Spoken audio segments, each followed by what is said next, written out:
Hello, I thank God and I thank you that we are on this journey together. I've come to a forest because a forest is a really good place to think about community, because a forest is a community of many living things and non-living things that are cooperating with each other and dependent on each other, helping each other and supporting each other in being a single living organism as well, that is responding to the chemical and the physical environment. If we think through some of those layers, as it were, of support, we can think about the soil and how the soil is formed from falling trees and leaves. And there are decomposers, earthworms and mushrooms that break the soil down. It takes a long time, about 1,000 years in fact, to form just 3 centimeters of soil. But that soil then becomes the ground within which trees and bushes can grow.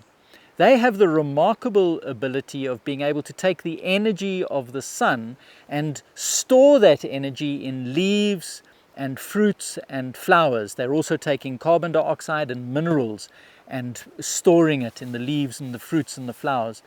So they're the producer in this system.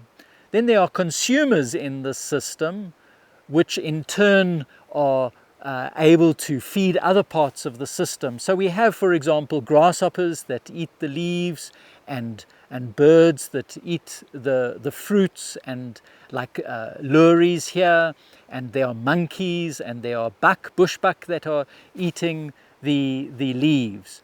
Some of those animals then are also food for other animals. There are birds that eat some of the insects. There are lizards that eat some of the insects. And then in turn, these become food for some of the apex consumers, like leopard in these parts, black eagle. And so we are seeing this single living thing that is making up this remarkable miracle, really, that we call life. Perhaps as an aside, just for us to appreciate for a moment here in a forest, is that plants developed the ability to photosynthesize, and that's the ability to take the energy of the sun and store that energy and make use of that energy. And that was something like 4 billion years ago, and is a key development that has made life possible. So many years later, late in human history, here we are only now using solar panels to take the energy of the sun and make that energy usable for our living, something that plants were able to do 4 billion years ago when cyanobacteria developed that ability. Anyway, I could go on and on here in a forest, but that's enough for now. God bless you.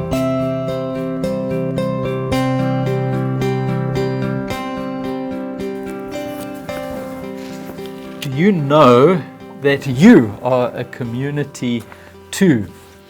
Yes, you as a human being have a whole lot of non-human beings living inside of you.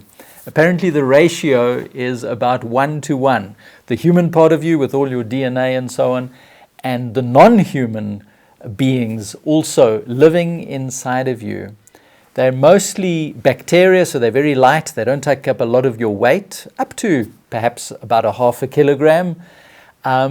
But they're there living inside of you, many of them, as I say, a whole community of them living inside of you.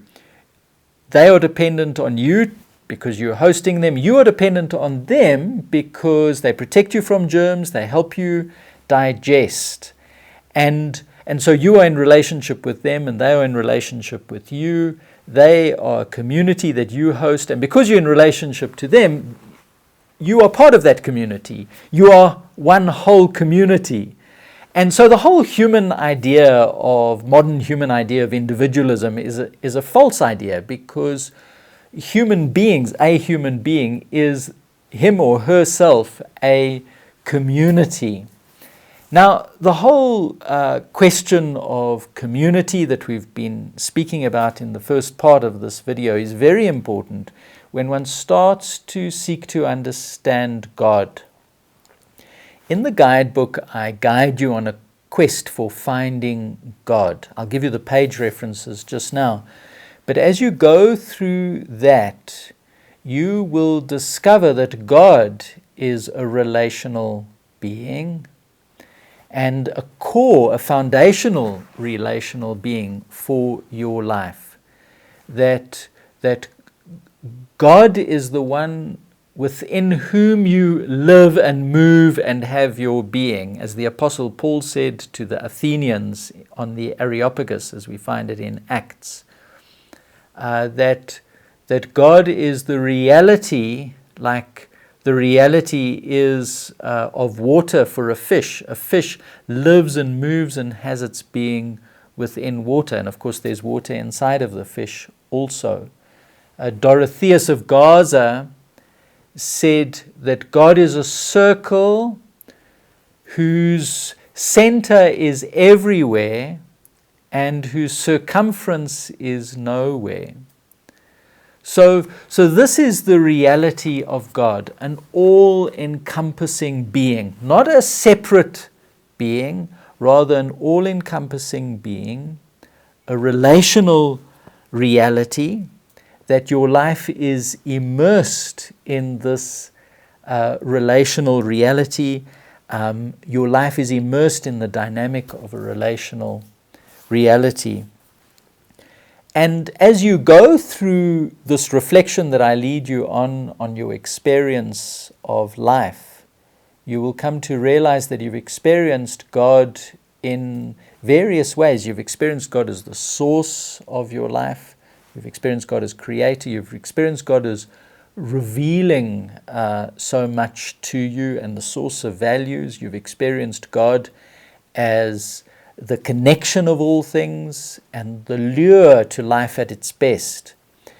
In other words, you've experienced God in a Trinitarian way. Your reflection on your life will lead you to an realization of an experience of God in a Trinitarian way. And that God, therefore, is a community. Traditionally, we have said Father, Son, and Holy Spirit, but the basic, the core realities of God in this are creator, revealer, animator of life. And that God is this foundationally relational being, God's self, and that we live in a Trinitarian universe, and that the infinite energy of relationships is ultimate reality for us. And so God is by no means an old man with a white beard sitting on a throne in heaven, a separate being. No, God is very much a core relational being in our lives. So this is why our Bibles say that God is love. So 1 John 4:16 says God is love, and those who abide, live in love, abide, live in God, and God abides in them. Love is, of course, the glue of relationships. God is the glue of relationships. The love is all that is good and true and beautiful about relationships, and that is who God is. That is what God is. Love is the glue that holds relationships in their highest form together, and God as a reality holds all relationships together. So I've tried to give you the best summary I can of pages 52 to 62, an overview. But I do encourage you to go and do the journey for yourself, because that'll help you relate to much of what I've said, because some of what I said might have felt a little bit out of context or something you couldn't understand. So do take that journey as you journey through this chapter. Our Bibles begin with two creation stories. They are found in Genesis 1 and 2. The first creation story goes right through Genesis 1 into chapter 2, into verse 4, and then the second creation story starts in verse 4 and goes to the end of chapter 2 as a creation story. And in those stories, we see revealed to us that God creates community on earth as God is community in heaven. And I want to talk us through that now. So firstly, God, who is community in the beginning, let me put it that way, community, capital C, creates friendship between God and humans. And that friendship is God creating community, unity, harmony between God's self and humanity. Now this comes to us in two separate ways in the two creation stories. The first creation story, as one begins at the beginning of Genesis 1, and I do encourage you to make some time to read Genesis 1 and 2. It's one of those parts of the Bible that people just think they know what's there, and they read it once upon a time or a couple of times, but haven't been back to it for a long time. So I do encourage you to do that. As you take that journey, you have this wonderful sense, and I certainly have this wonderful sense that God is this artist, beginning with essentially a formless void. That's how Genesis describes it. And into this formlessness, this blank canvas, if you like, God calls one being after another, one thing after another, and each it's beautiful in its own right, and each, as the time goes on, contributes to a greater beauty, a greater good, a greater reality, a reality that we now call life. And it's a very beautiful scene, and God is clearly delighted in God's creation. And this is the part of the creation story. The first creation story is the one with the different days of creation. And it follows out in quite a beautiful liturgical way. On the sixth day of creation, God then creates a reality, a being within whom God is particularly delighted. And this is the creation of human beings. Here is not something that is just part of the canvas of creation, but is particularly a being with whom God can have a relationship. And human beings are created to be relational beings. And we'll say more about that just now. Important to see here that the Hebrew word is Adam, but our Bibles don't translate this as Adam. In Genesis 1, they speak of it in the plural, humanity or humankind, because Adam in this instance is plural. So God creates the whole of humanity, and we created for relationships, and one of those relationships is with God. The second creation story is quite different. There, God is very intimately involved with the scene, and it's quite, you see God forming things out of the ground, breathing into Adam, which here is a singular, the breath of life, and he then has life. And then you have the creation of Eve, and you then have implied that God, and this is very beautiful, Adam and Eve walk together in the garden of God's presence. And so the picture you're given is God, who is this community, has included humanity in God's own community like one big happy family. It's incredibly beautiful. I want to show you this icon. It's about 1,300 years old. It's very, very beautiful. I hope you agree. It's called the icon of friendship, most popularly known as the icon of friendship.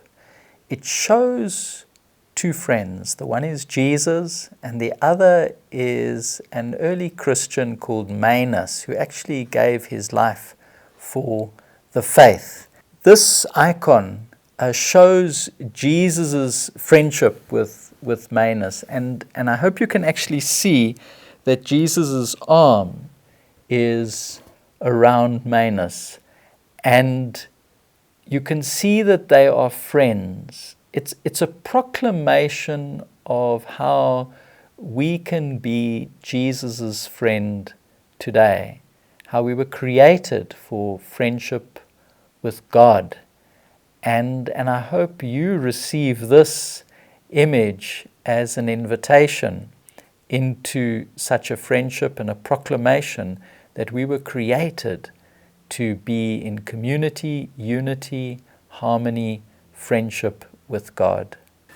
In the beginning, community, capital C, God creates community, unity, harmony, friendship amongst people. This is powerfully portrayed in Genesis 1. Genesis 1, remember, it's the creation of humanity, and humanity reflects the image of God, we are told in Genesis 1. And so the correct interpretation of that, I invite you to see, is that what we are not being told is that a human being on their own somehow looks like God, or that God looks like a human being. No, not at all. It's humanity that reflects the image of God, and humanity can only reflect God when humanity is in good relationships with each other, when they are in unity, harmony, community with each other. Because God is a community, only community on earth can reflect the image of God. So this is what we were created for, and Genesis 1 is making this very clear to us. Genesis 2 makes it also clear to us, but in quite a different way. It's a very different creation story. We're familiar in Genesis 1 with God declaring many things good. Genesis 2, we hear for the first time God saying something is not good. And we hear God saying it is not good that the man is alone. So here is Adam, created, but he is alone. And so God is saying it's not good because why? A human being must be in community. So Eve is created, a woman who is then named as Eve is created to enable him to be in community. So please appreciate here, and I need to just emphasize this because of the male domination that we suffer with in society. Please realize here that Eve is not created, the woman is not created because the man had so many things to do and he needed a helper or someone who could serve him. No, she is created so that he may be in community. And that's very, very important for us to appreciate. And just as there is no domination in the Trinity, so we were not created to dominate each other. Many people think that the Bible tells us that men should dominate women, and we will look at that next week because it's a consequence of the fall. The Bible's very clear. It's a consequence of the fall, but it's not how God originally intended things to be. We were created to be equal in community with each other, no dominion. That is a very, very precious proclamation from Genesis 1 and 2.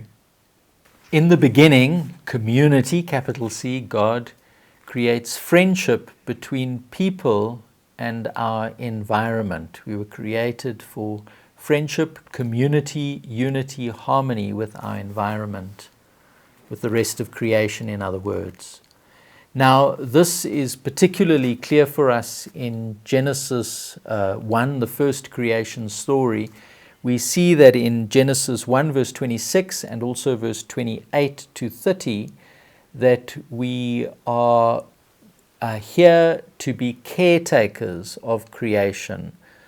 And sometimes it's misunderstood because the word is translated into English as dominion, but the modern English understanding of dominion isn't giving the right idea, because we are there, yes, in a sense, to be in charge and to oversee and to look after as overseers. That would give you a good sense.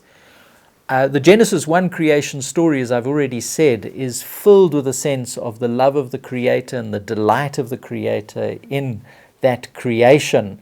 And it would obviously, very obviously, not be God's intention that humans should dominate, exploit God's precious creation. So we are there to care for creation. We also see in that Genesis 1 creation story that we are given fruit to eat, and that makes it clear to us that creation will care for us. So we are there to care for creation, and creation will care for us. It's a mutually hospitable relationship. Now, when we talk about our environment and us being created for friendship with our environment, we do need to now see that our environment is made up of two parts. The created order, as it were, which includes everything that God has created: the soil, the sea, the air, water, all the animals, all the insects, the plants, the plant kingdoms, the ecosystem. This is our environment, for which we are meant to be in a mutually hospitable relationship. But for us as a world now, there is also the human-made environment, which is our cities, our towns, our hospitals, media, political systems, economic systems, social systems. All of this makes up the human environment. Now, God's intention for us would be the same, that environment should be looking after us, should nurture life for us. So this is what we're coming to understand. So many profound things in the first two chapters of Genesis. The second creation story is telling us something very similar, but again, always in a very different way. There we are told clearly the man and the woman are put in the garden to care for the garden, and that's just stating what I've said very, very clearly, and in the drama of that story it's made clear to us. The word there, Adam, which I've referred to before, comes from the root Adamah, which really is saying to us with that root that Adam is a creature of the soil. In other words, a creature of the environment. In other words, you cannot separate humanity from our environment. Now, when you listen to the way in which some people speak about the ecological crisis, and they seem to speak in a way that reckons easily humans can survive the ecological crisis, you realize they are completely mistaken, to put it mildly, because we cannot survive without the ecosystem. We are earthlings. We are creatures of our environment. If our environment goes down, we will go down with it. And it's right there in the name we are given in Genesis 2, Adamah, creatures of the soil, creatures of the environment. In the beginning, community, God creates friendship in our relationship with ourselves. Each person is created to be their own friend, to be in unity, community, harmony with themselves. Now, there are two very precious ways in which this comes to us in the two creation stories. The first creation story, which ends at the beginning of chapter 2 of Genesis, we are told that rest is created and humans are called to rest on the Sabbath day. Now, I want you to appreciate that a person who can allow themselves to rest is a person who knows how to look after themselves, is their own best friend. And that shines in that part of the way in which God has intended life. And in fact, very interestingly, it's the first distinctive feature of God's people, is that they rest. that we know how to look after ourselves. The second creation story I want to say, right at the end of Genesis 2, has this little detail in it. We are told that the man and the woman are naked and not ashamed. Naked and not ashamed. Now think of shame. Shame means that you're at odds with yourself, that you're not at peace with yourself, that you're not in harmony with yourself. You're disappointed with yourself. And so when they are naked and not ashamed, they carry no shame. They've got nothing to be ashamed of about anything, not just their nudity. They carry no shame. They are one with themselves. They are in harmony with themselves. They are friends with themselves. So the two creation stories glow with a proclamation that we were created to be in a relationship of friendship, unity, community, harmony with ourselves. What a beautiful plan.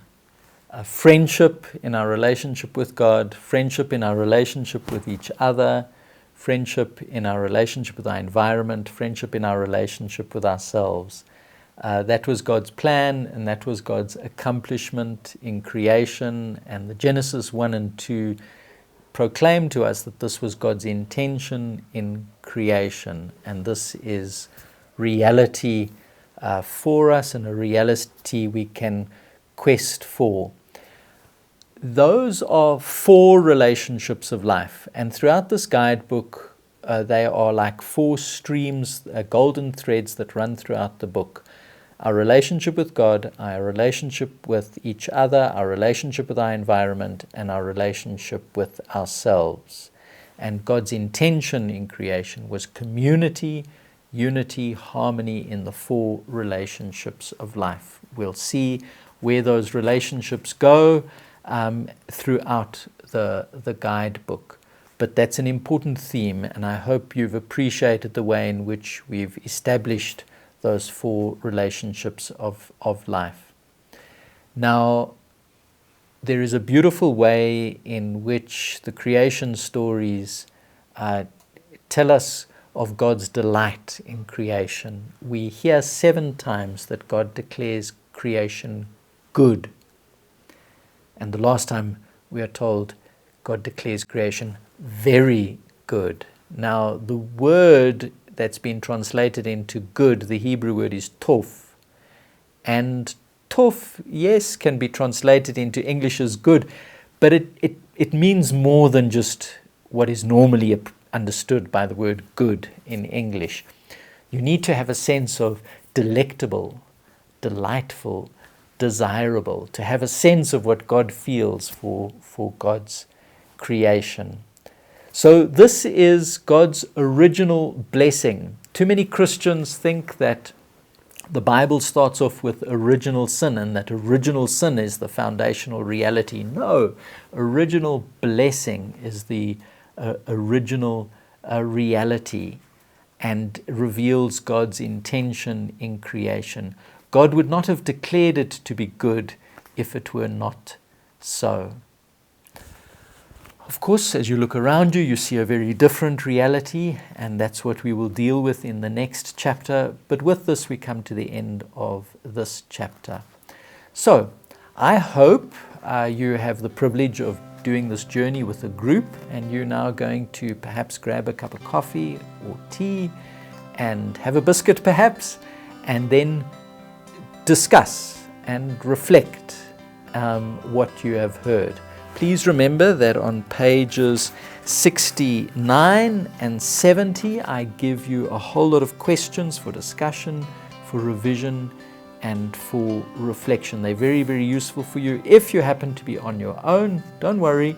Those questions will help you on your reflection. But perhaps you can find somebody to do this journey with. Then also please don't forget the God Spoke to Me page, which at the end of this chapter is on page 71. There is an opportunity for you to journal.